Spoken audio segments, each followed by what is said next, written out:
Mr. President, thank you very much for speaking to RT at this difficult time for your country, difficult period, which is what my first question is about. Your recent absence during the Tal volcano eruption, and people have been worried. There has been widespread concern about that absence and about your health. Are you still fit to be president? You know, please do not believe media, especially the Rappler, that's the mouthpiece of the CIA and the US. I was there before they made the announcement that they did not go. I was there 2 days earlier. Then I went home to Davao to rest. When I came back last night, I went directly again to the evacuation areas. So do not believe that kind of garbage being dished out by Rappler, which is an American CIA-funded news agency, and which has been, well, they have not paid their taxes, and we are questioning them because media must be 100% owned by the country, the Philippines. We found out there are a lot of, for one, it's owned by the Americans. And so it does violate the Constitution, which says that media or the press should be owned by 100% Filipinos. Well, while you were there, when you went back to the volcano, you promised to pee on the volcano and to eat its ash. Is that part of a new government policy, perhaps? A war on volcanoes? Well, that is one aspect of life which we cannot really fight, in the sense that when Mother Nature blows, it blows, and we will just have to take the necessary steps to counter it, to meet the challenges of the ash fall and the devastation that it will create on the livelihood of peoples who would lose their livelihood and their homes. Well, as you say, you know, it's never easy. Every new day brings a new challenge. Yes. One of your latest challenges is that you got a taste of U.S. sanctions for the alleged mistreatment of an opposition politician. My question is, have you learned the lesson that Trump was trying to teach you? It should be the U.S. who should learn the lesson from us, because they think that we are a backward country, that we are in available times, that we are incapable of dispensing justice. We have survived. In 1946, we were declared a republic. And before that, we fought the Americans in their occupation. You see, the opposition and the communists got together to invent these issues about Secretary de Lima receiving money by way of campaign contributions from the drug lords in this country. And the Americans simply do not believe that a Secretary of Justice is incapable of receiving money to finance or to ensure the victory. And they wrote on the issue that it was a trump-up charges by the opposition, the yellow, the liberals, and by the communists. And so they started to believe in the lies of the opposite side. Now, we cannot do anything. Trump says that, it's not just Trump, but the United States says that one of the sanctions would be that they would not allow the entry of any official connected with the prosecution of Secretary de Lima. I countered that if you do that, then I will not allow the Americans to enter into the Philippines without a visa. They should get a visa from our embassies there. As of now, they come and enter as if they own the place. So I countered that if you do that, then you start to have to present as a visa before you enter the country. One of the staples of your presidency has been a U-turn in foreign policy. You've been making a lot of other friends with, for example, with Russia, with China. My question is, what can Russia and China offer you, the Philippines, that America can't? Nothing, except that you respect the sovereignty. Because America continues to look us as a vassal state, because when we were under the Americans for 50 years, and they live off the fat of the land before we got our independence. We went to war against them. So, if you do not, if I cannot get a credible posture from the Americans, I can get it from the Russian and the Chinese government. It's because they respect the sovereignty of the country, which America is totally lacking. It's not only the Philippines, but over the world, they do not respect sovereignty of government. Well, in recent years, you've pointedly been shopping for example, Russian weapons. Yes. Most recently, the joint Indian-Russian cruise missile. Yes. But you never got your credit card out. You never did. The question is, why? What are you waiting for? We had to do. We had our priorities. I was buying for 12 cargo helicopters. And, you know, we are not a rich country.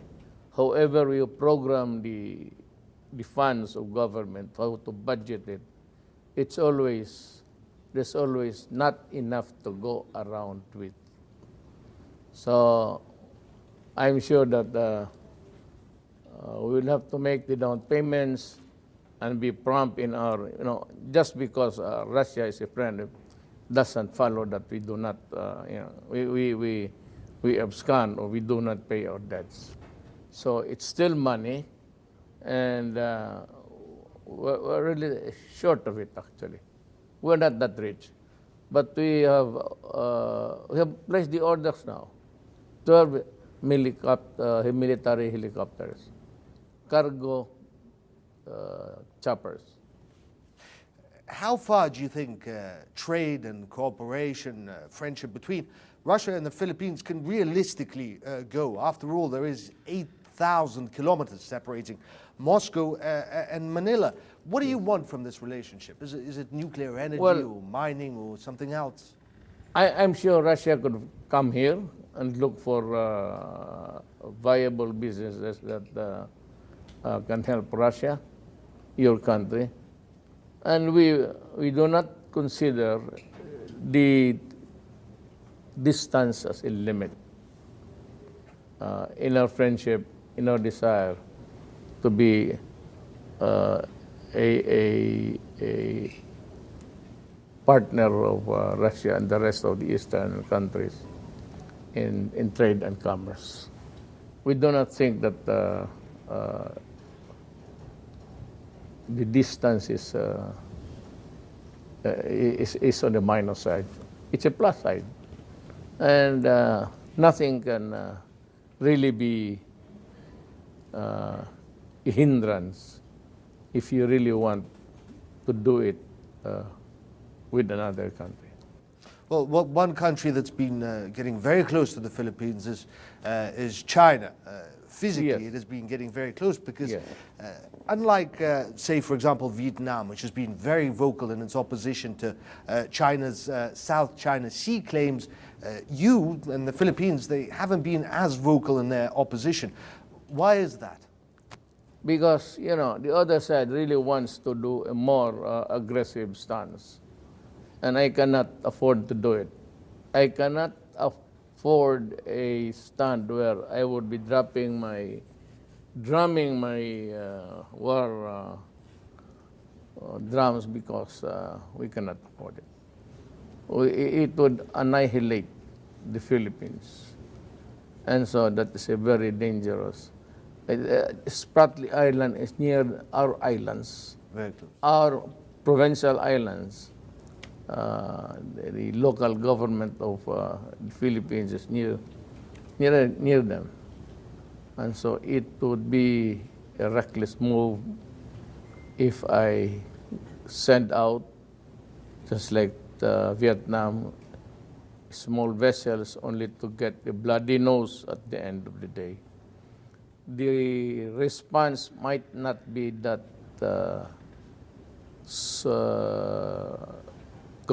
contained if I get to move because of the so many American ships here. They might just also want to take advantage and make a pretext that they are defending the Philippines, and it will blow out beyond our control. And I said, a war with China at this time is of no use to us. We might as well just be friendly, do some, improve our trade and commerce, and let time heal its.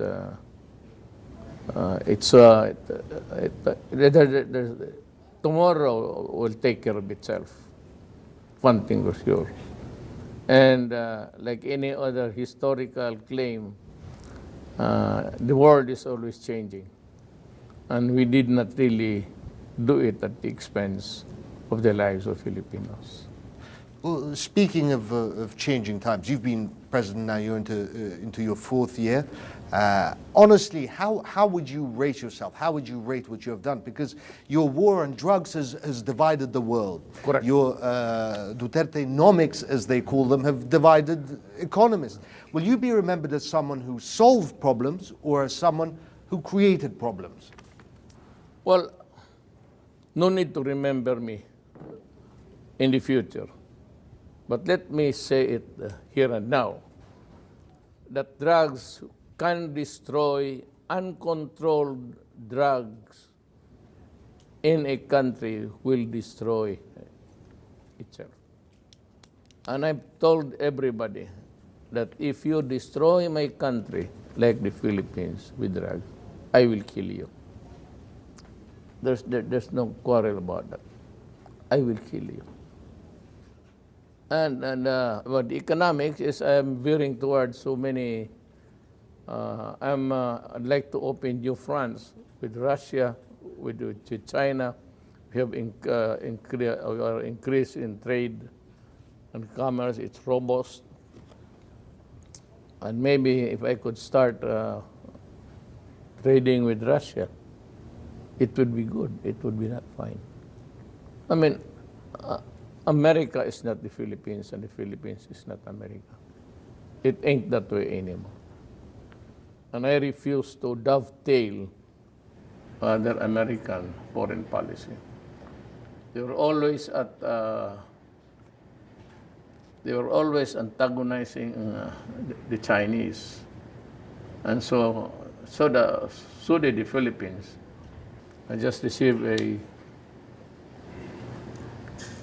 an invitation to go to the United States together with the Asian leaders.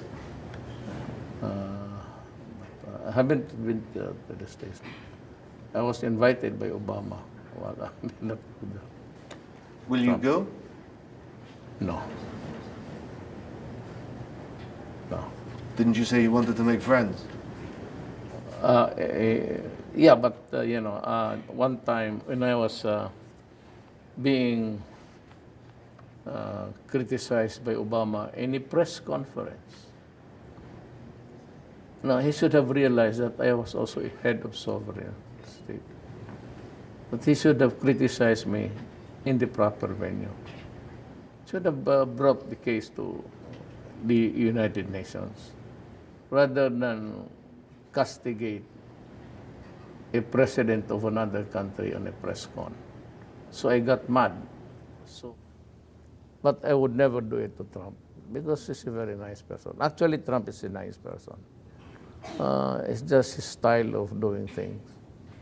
But Trump does not. I do not believe that he really wants to go to war. Maybe he wants to teach some leaders also. How can the Philippines stay on the path that you set without your passion and without your unique style?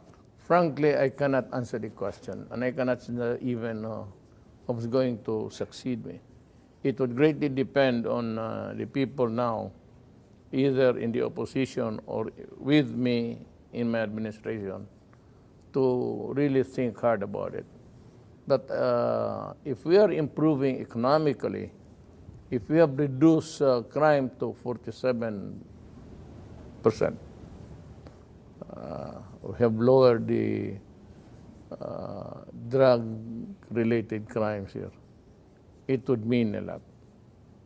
I would gladly say that no country can progress without law and order. No country, no city. That is always in my experience. Lastly, if I may, why do you think people have allowed you to do and say what you have done and said? Why is it that sometimes you've done things that they don't want and yet still they support you? Well, because people are used to, human beings are animals of habit.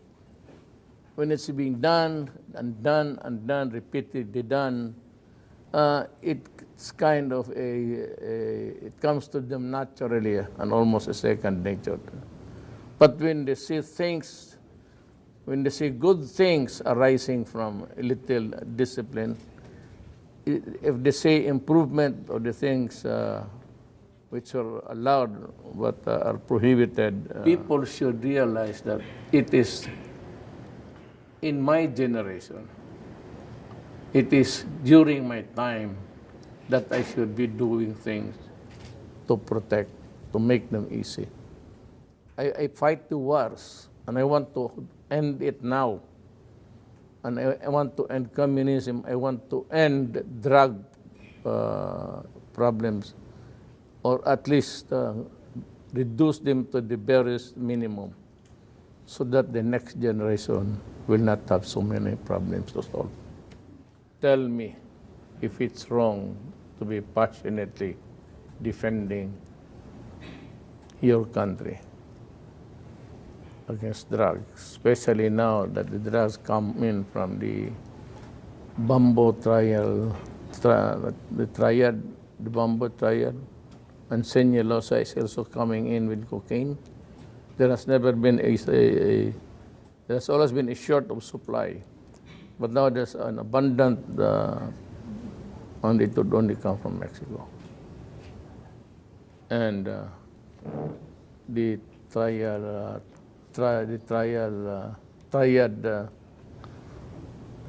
countries there in somewhere in China.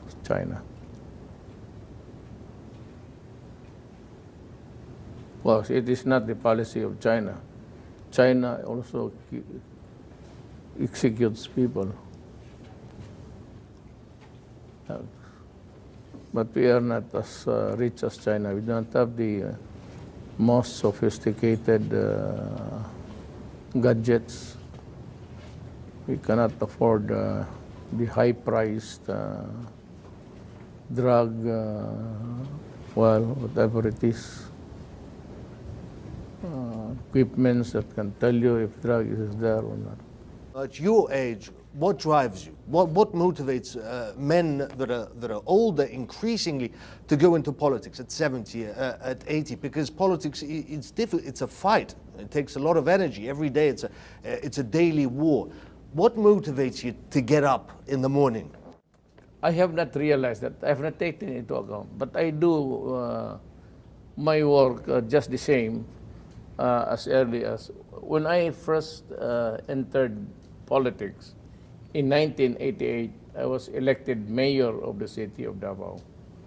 Then for the succeeding years, I never lost an election until the presidency. So it started in 1988 as mayor, then as a congressman, then as a vice mayor to my daughter, to skip the prohibition of a successive fourth term. It's only good for 3. Then I asked my daughter to run as mayor. I ran for vice mayor. Then resume my mayorship again. Until today. So I never realized, I never counted the years that I was in politics. I was there just to work and work and work since 1988. And aren't you getting tired? Yes, a bit, I would say. Physically, there's always a diminution. In the many hours you can stay awake, and the number of days you're out in the field inspecting public works and visiting military camps and all, and going to the fronts, especially during the Marawi siege. I was there almost 10 times. I flew in there, stayed until midnight, and flew out. So those were the things that I said, maybe the stress added to the, when you say bone weary, when you are really weary of doing things. And I said, because aside from the fact that you have to stay late and you have to travel, and then there's the tremendous stress of flying where the bullets were whizzing around, and I got a hole in the helicopter, in one of the helicopters that I rode. President, you've been, like always, very candid and straightforward. Yeah. One more time, thank you very much. It's my pleasure.